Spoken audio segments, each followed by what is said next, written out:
Joseph was 17 years old, he was feeding the flock with his brothers, and he brought a bad report about them to his father. Israel loved Joseph more than all his other children because Joseph was the son of his old age. Israel made a long-sleeved robe of many colors for him. When his brothers saw that their father loved him more than all his brothers, they began to hate Joseph and could not even speak to him in a peaceful manner. Joseph had a dream, and when he told his brothers about his dream, they hated him even more. Listen to me as I tell you this dream of mine. We were tying up bundles of wheat in the field when suddenly my bundle arose by itself and stood upright. Then your bundles came and gathered around mine and bowed down before it.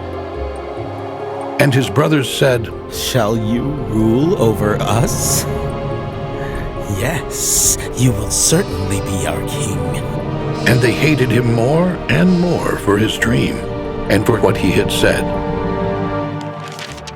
Joseph had another dream, and again he told it to his brothers.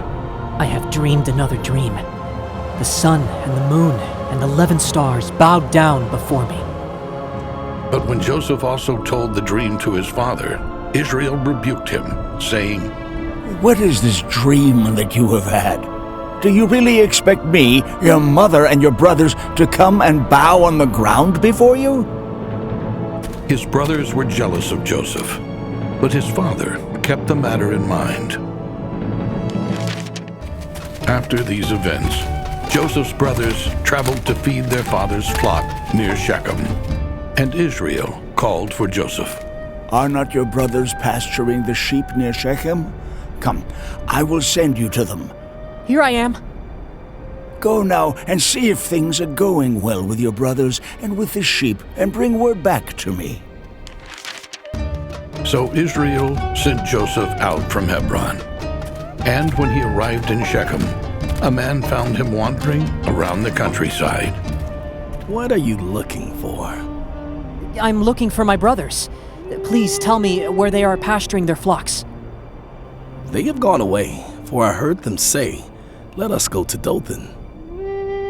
So Joseph continued to Dothan. When Joseph's brothers spotted him in the distance, even before he had arrived, they conspired to kill him. "Look, here comes the dreamer." Let's kill him and throw him into one of these pits and say a wild animal devoured him. Then we shall see what becomes of his dreams. However, when Joseph's oldest brother Reuben heard this, he rescued Joseph from his brother's hands. "We should not kill him. Do not shed his blood. Throw him into the pit, but do not lay a hand on him." Reuben spoke these words so that he might later rescue Joseph from the pit and return him to his father. And it came to pass, when Joseph reached his brothers, they stripped him of his robe of many colors and cast him into an empty pit.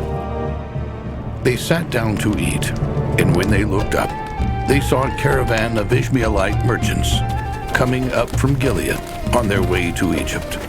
Their camels were loaded with myrrh, balm, and spices. Seeing this, Judah said to his brothers, "What profit is it to us if we kill our brother and cover up his blood? Let us sell him to the Ishmaelites instead of putting him to death by our own hands. After all, he is our brother, our own flesh." Judah's brothers listened to him, and when the merchants passed by, they lifted Joseph out of the pit and sold him to the merchants for 20 pieces of silver. After buying Joseph, the Ishmaelites took him to Egypt.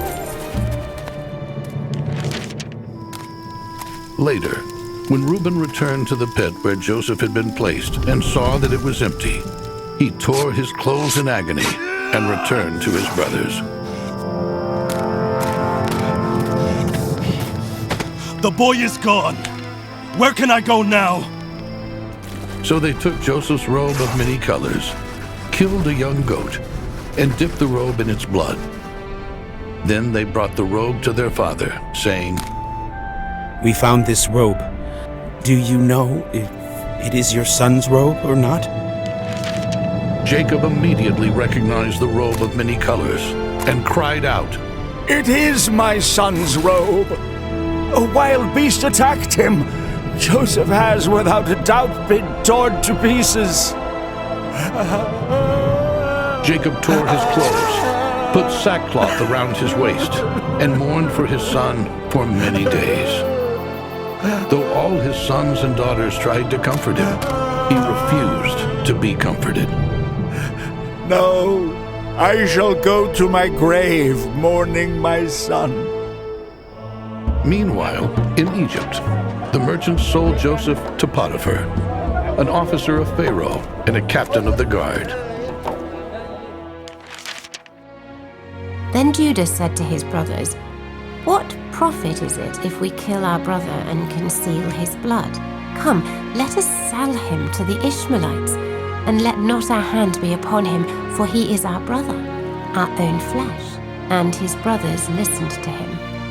Then Midianite traders passed by, and they drew Joseph up and lifted him out of the pit, and sold him to the Ishmaelites for 20 shekels of silver.